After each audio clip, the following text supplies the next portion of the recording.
ধরুন আপনি একটি সুন্দর ওয়েবসাইট বানিয়েছেন এবং ক্লায়েন্ট খুশি, সব ঠিকঠাক আছে এবং সাইট লাইভ আছে, কিন্তু আপনি কি জানেন প্রতিদিন কেউ না কেউ শতাধিকবারেরও বেশি আপনার ওয়েবসাইটে লগ ইন করার জন্য চেষ্টা করছে এবং সব থেকে অবাক করার বিষয় হচ্ছে তাদের কাছে আপনার কোনো আইডি বা পাসওয়ার্ড নেই।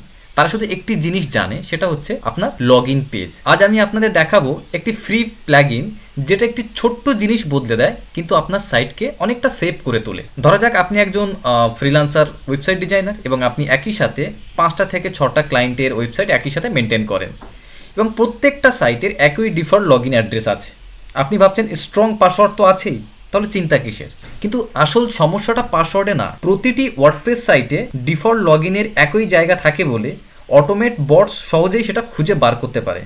এরপর তারা হাজারো সম্ভাব্য আইডি পাসওয়ার্ড গেস করে এবং বারবার চেষ্টা করে আপনার ওয়েবসাইটে লগ ইন করার জন্য। একে বলে ব্রুট ফোর্স অ্যাটাক। এটি একটি হ্যাকিংয়ের টেকনিক। তো আজ আমরা এটি প্রতিরোধ করার প্রথম যে দরজাটা আছে সেটা হাইড করব বা লুকিয়ে ফেলবো। তো আসুন কিভাবে করতে হয় সেটা একবার দেখে নিই। তো সবার প্রথমে আমরা আমাদের ওয়ার্ডপ্রেস ড্যাশবোর্ডে যাব এবং যাওয়ার পরে প্লাগইন অপশনে যাব, অ্যাড প্লাগইন এখানে ক্লিক করব। ক্লিক করার পরে সার্চ প্লাগইনে যাব, গিয়ে এখানে সার্চ করব ডব্লিউপি হাইড। তো প্রথম যে অপশানটা আমরা দেখতে পাচ্ছি, প্রথম যে প্লাগইনসটা আমরা দেখতে পাচ্ছি, এটা হলো ডব্লিউপিএস হাইড লগইন। এটার ডেভেলপার হলো রেমি পেরোনা। তো এই নামটা মনে রাখলেই হবে। আর এই যে লোগোটা আছে, এই লোগোর কালারটা এটা দেখলেই বুঝতে পারবে।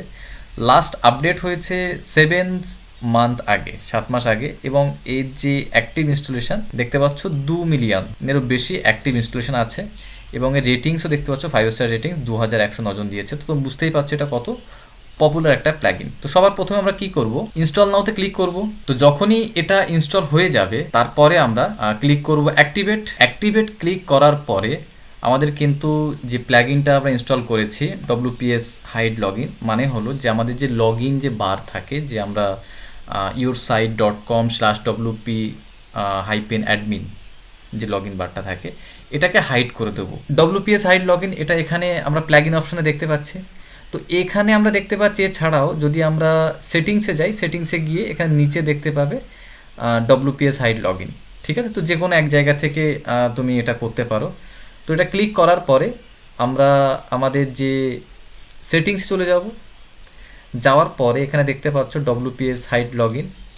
ঠিক আছে, এবার লগইন যে ইউআরএলটা আছে নর্মালি কি থাকে, আমাদের ওয়েবসাইট যেমন site.com/wp-admin এটা থাকে। তো আমরা যে wp-admin এটা চেঞ্জ করে দেবো। তো আমরা এখানে দিয়ে দিতে পারি option-formatting। তো এই যে লগ ইন ইউআরএল যেটা wp-admin ছিল, সেটাকে আমি কি করে দিলাম, option-formatting। এই যে লগ ইন ইউআরএলটা এটা আমরা চেঞ্জ করে দিলাম। ঠিক আছে, দেওয়ার পরে আমরা সেভ চেঞ্জেস করে দেবো। তো সেভ চেঞ্জেস করে দেওয়ার পরে বিষয়টা কি হবে, এখানে একটা পপ আপ শো করছে, দেখো your log in page is now here. মানে যখন তুমি অ্যাডমিন লগ ইন করবে তো তখন আর wp-admin শো করবে না, তখন option-formatting শো করবে। তো নিজেদের সুবিধা মতো এটা তোমরা দিয়ে দিতে পারো। দেওয়ার পরে সেভ চেঞ্জেসে ক্লিক করবে। এবং আরেকটা বিষয় যেটা দেখতে পাচ্ছ এখানে রিডাইরেকশন ইউআরএল। তো রিডাইরেকশন ইউআরএল মিনস যদি কেউ wp-admin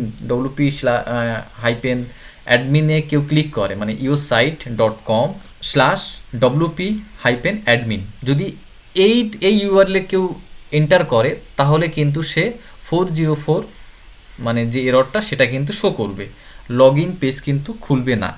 এবার বেশিরভাগ মানুষ কীভাবে বলুন তো, বেশিরভাগ মানুষ ভাবে হ্যাকাররা প্রথমে হয়তো পাসওয়ার্ড ভাঙার চেষ্টা করে, কিন্তু বাস্তবে তারা খোঁজে প্রথমে লগ ইন পেজটা কোথায়। আর যেহেতু সব ওয়ার্ডপ্রেস সাইটের লগ ইন পেজ একই জায়গায় থাকে, তো সহজেই বটসরা খুব সহজেই খুঁজে পায় এবং তারা হাজারেরও বেশিবার একই সাথে অনেকগুলো ওয়েবসাইটে, হাজারেরও বেশি ওয়েবসাইটে অ্যাটাক করতে পারে। আমি লগ ইনে ইউআরএলটা চেঞ্জ করে দিলাম, তারপরে সেভ চেঞ্জেসে ক্লিক করলাম। করার পরে আমরা যদি এটাতে ক্লিক করি তো এখানে wp-admin শো করছে। ঠিক আছে, তো আমি একবার ইনকগনিটো মুটে যাব, গিয়ে এখানে যদি আমি wp-admin দিয়ে এন্টার করি তো দেখো এখানে 404 এরর শো করছে, this page can be found.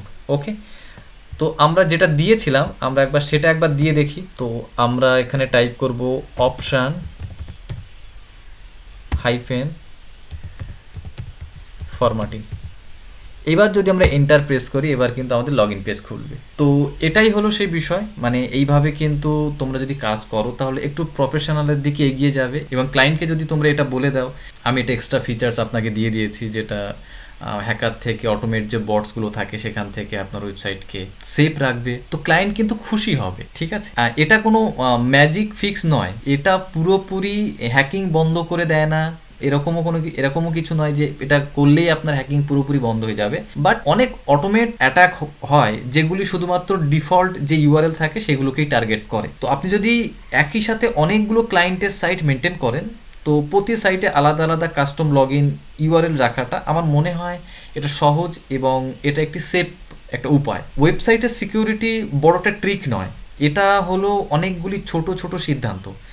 আজকে আপনি শিখলেন তার মধ্যে সবচেয়ে সহজ একটি। এটা শুধু প্রথম ধাপ। সিকিউরিটির জন্য আরও কিছু জিনিস দরকার, যেমন two factor authentication, log in attempt.